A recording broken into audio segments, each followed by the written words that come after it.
Hello, I'm Gwen Eiffel. Welcome to the Washington Week Webcast Extra. I'm joined around the table by Peter Baker of the New York Times, Molly Ball of The Atlantic, Matea Gold of the Washington Post, and Pete Williams of NBC News. And we're going to talk about where we used to work and how much. No, we're not. We're going to actually talk about something far more fun, because we could. That would be interesting. The president, especially you.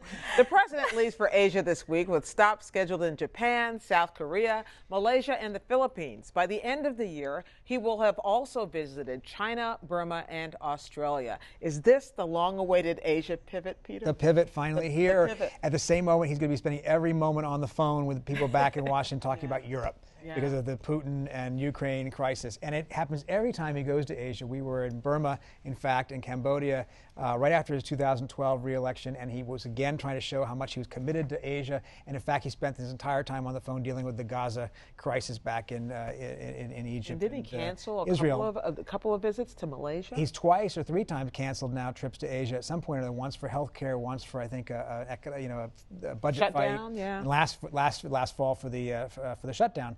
So yeah, I think this shows how hard it is to pivot when the rest of the world isn't cooperating. And it's also complicated too because there's a lot of territorial issues in Asia going on right now. This sort of defense zone that China has unilaterally declared off its coast that Japan and South Korea don't agree with. And what is the precedent that Putin is setting when it comes to things like that?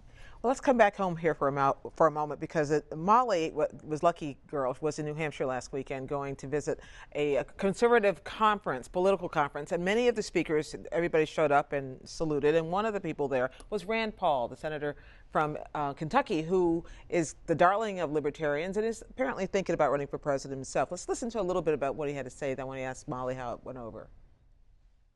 If you want our movement to grow, if you want our movement to add new people, if we want to win, the people and the powers that be say dilute your message. That's how you win. Just become Democrat light. What I say to them is, no, we need to be more bold with our message, but parts of our message has to reach out to people who we haven't been hitting, who haven't been listening. Now, part of the problem, of course, with Rand Paul is that he is being bold with his message, and it doesn't necessarily always go over well. Well, he was very well received at this conference. It was sort of a Tea Party crowd. It was co-sponsored by Citizens United, who you may remember from the Supreme Court case, and Americans for Prosperity, the Koch brothers political group. And so this is a very right-wing crowd. Donald Trump was also on the program. Ted Cruz was also on the program.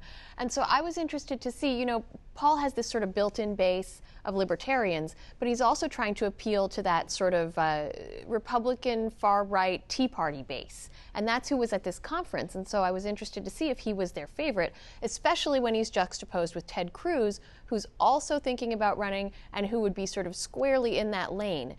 Paul's speech is very interesting because, as you heard, it's all about broadening the appeal of the Republican Party, broadening the message of the conservative movement. He's talking about non-traditional issues for Republicans like easing marijuana sentences, going after things like surveillance and foreign entanglements. Those are libertarian pet issues. They don't necessarily resonate with the Tea Party, and you could hear a little bit of them being mystified.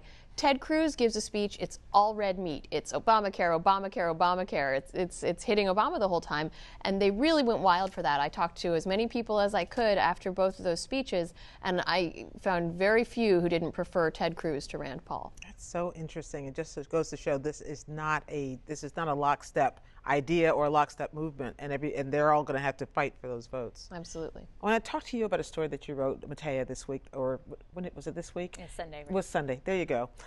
It wasn't that long ago.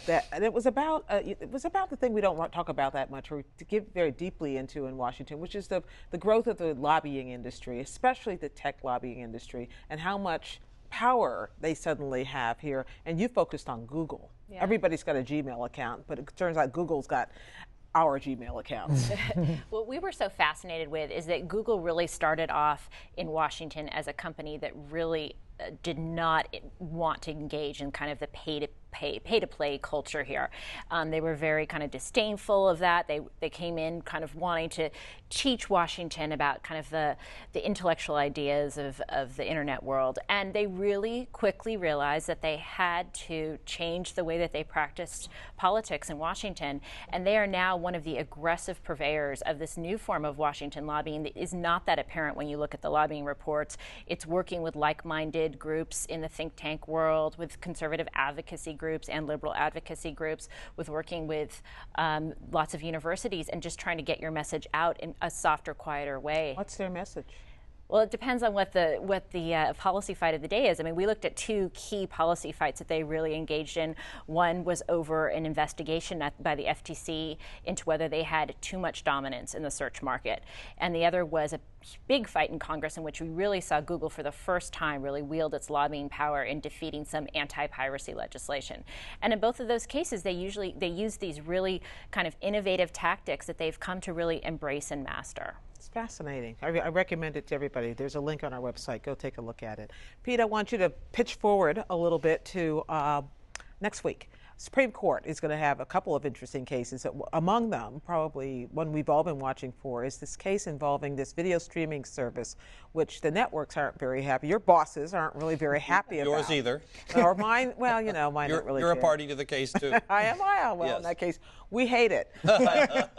But truly, what is it about? And it seems like an extension of this whole technology theme. Yeah, it's actually about a very slick, really interesting, fun application that allows you to watch over-the-air broadcast television on your smartphone or your iPad or your computer. And it basically captures the signals out of the air. You say what program you want to watch, and then it becomes a little bit strange technically.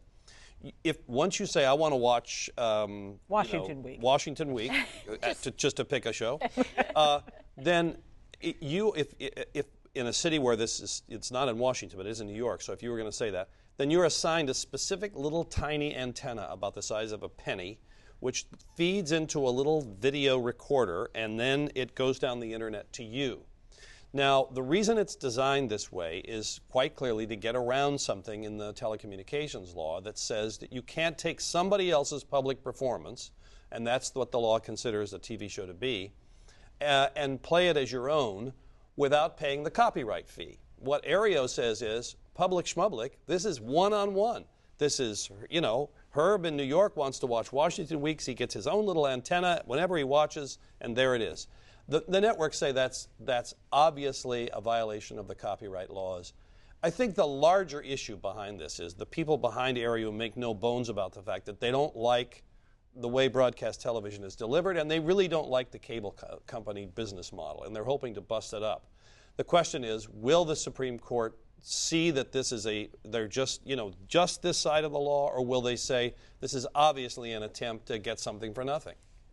For the record, Pete, I don't really care what the Supreme Court does personally. We just want to share with you all the information that we get. We just like a good story. We just like a really good story. And that is going to be one. Thank you, everybody. Stay online. Check out all the rest of the really good stuff our panelists are writing and broadcasting. And we'll see you the next time on the Washington Week Webcast Extra.